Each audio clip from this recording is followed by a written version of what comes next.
Everyone in the Hawthorne Apartments knew one rule. If the elevator display ever showed 13, don't get inside. The building only had 12 floors. Even the directory in the lobby proved it. Yet every few months, someone claimed the elevator stopped at a floor that didn't exist. Most laughed it off, until another resident disappeared. The security cameras always captured the same thing. The elevator doors opened, someone stepped inside, and they were never seen walking out. Daniel Harper had never believed in ghost stories. At 34, he had seen enough disappointments to know real life was cruel enough without the supernatural.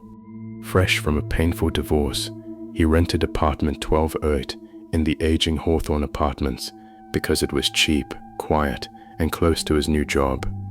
As the elderly doorman handed him the keys, his smile faded. "If the elevator ever shows floor 13, he whispered, "take the stairs." Daniel forced a laugh, convinced the old doorman enjoyed scaring new tenants. Near midnight, he decided to grab coffee from the lobby vending machine. The hallway was silent. As he stepped into the elevator and pressed L, the doors closed. Instead of descending, the cab began to rise. The display changed, 10, 11, 12. Then, after a long pause, a number slowly appeared that shouldn't have existed. 13. The elevator stopped with a soft tongue. Daniel's heart pounded as the elevator doors slid open.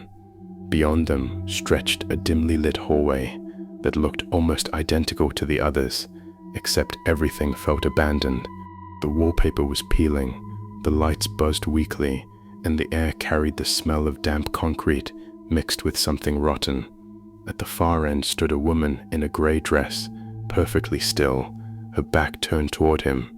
Then, without moving her feet, she slowly tilted her head, as if she knew he was there. Daniel froze. Every instinct told him to stay inside the elevator, but curiosity pulled him forward.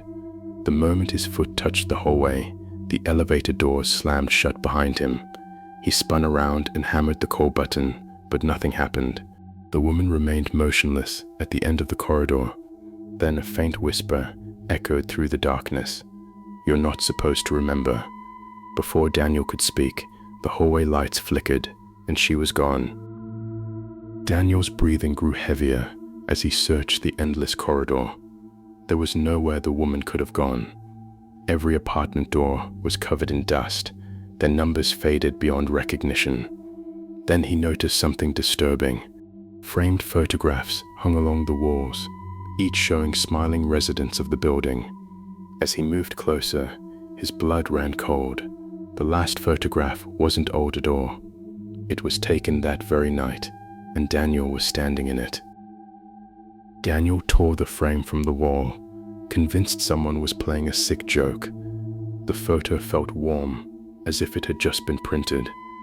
He stared at his own terrified face, then noticed someone standing behind him, a tall man in a maintenance uniform, his face hidden beneath a shadowed cap.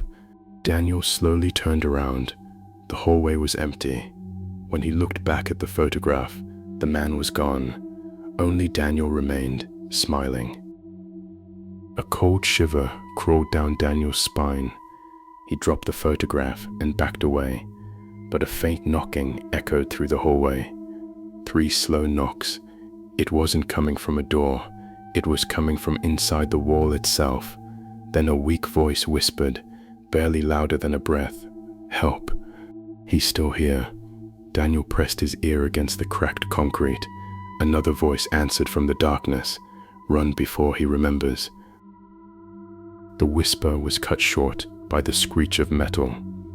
At the end of the corridor, a rusted maintenance door slowly swung open on its own.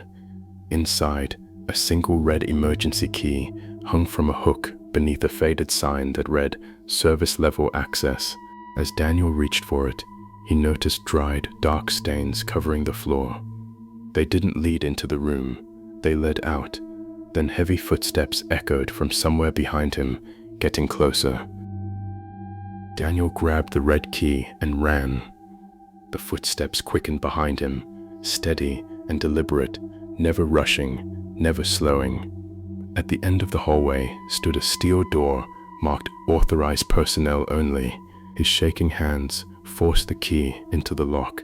With a loud click, the door creaked open, revealing a narrow stairwell descending into darkness. As he stepped inside, the door slammed shut behind him. Then, from above, someone whispered his name. "Daniel, why did you come back?" Daniel spun toward the voice, but the stairwell was empty. Only the dim emergency lights flickered overhead.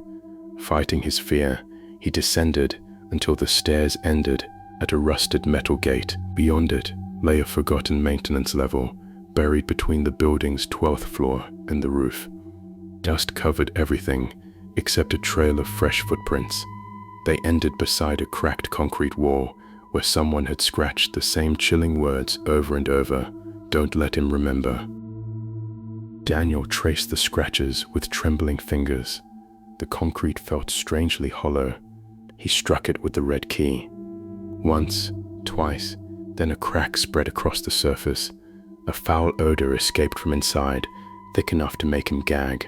Hidden behind the wall was a narrow cavity packed with old newspapers, broken toys, and a human skeleton wearing a faded maintenance uniform.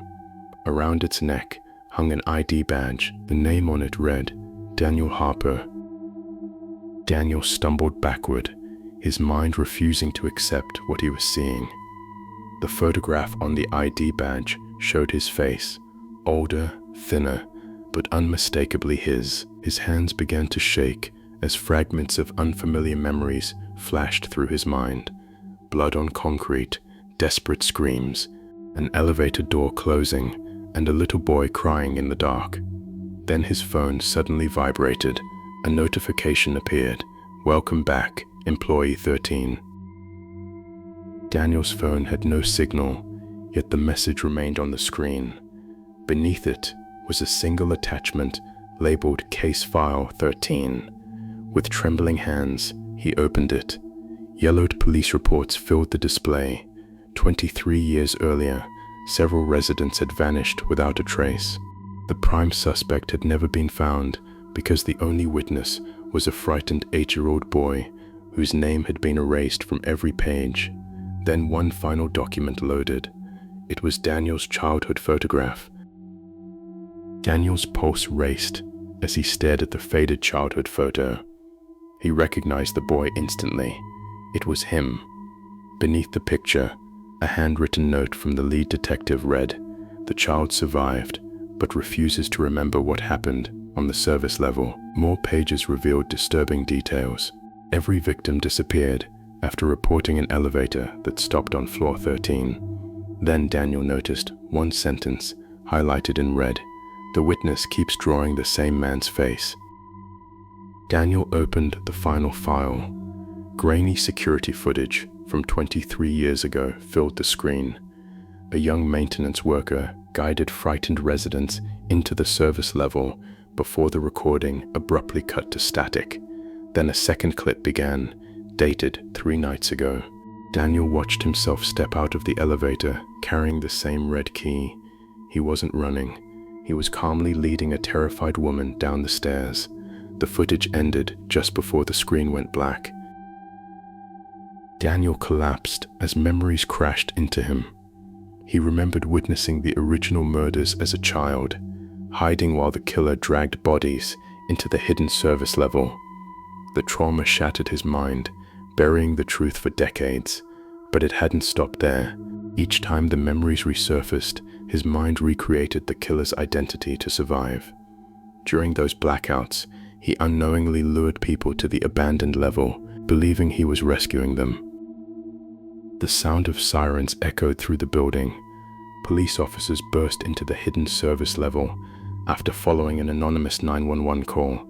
They found Daniel kneeling beside the cracked wall, surrounded by human remains and decades of forgotten evidence. He never resisted. He simply kept repeating, "I was trying to save them." Detectives searched the building's cameras. Every recording showed the same horrifying truth. Daniel had always entered the service level alone. Months later, investigators uncovered the full truth. The hidden service level concealed the remains of victims murdered decades earlier by a maintenance worker. As a child, Daniel had witnessed the killings and survived, but the trauma fractured his mind. Years later, the suppressed memories resurfaced as terrifying hallucinations of a non-existent Floor 13. The case was officially closed, yet one question remained unanswered. Who placed the anonymous 911 call that saved Daniel? The police traced the anonymous 911 call. It had been placed from Daniel's own phone exactly 4 minutes after his arrest, while the device was locked inside an evidence bag. Detectives dismissed it as a technical error. Months later, Hawthorne Apartments reopened. The elevator had been rebuilt. The hidden service level was sealed forever. On opening day, a little boy stepped inside with his mother. He pressed 12. The display climbed. 10, 11, 12, 13. The doors opened to nothing but darkness. The boy whispered, without fear, "Mom, the man says he needs my help remembering." The security camera captured the child smiling as he stepped forward. When his mother reached the elevator, he was standing there alone. He had no memory of ever having a mother. If this story gave you chills, you're not alone. So tell me, was Floor 13 ever real, or was it only the place Daniel's broken mind created to hide the truth? Drop your theory in the comments. I read every one. And if you're brave enough for more disturbing stories inspired by unexplained mysteries, disappearances, and psychological horror, subscribe now, because the next story might be even harder to forget.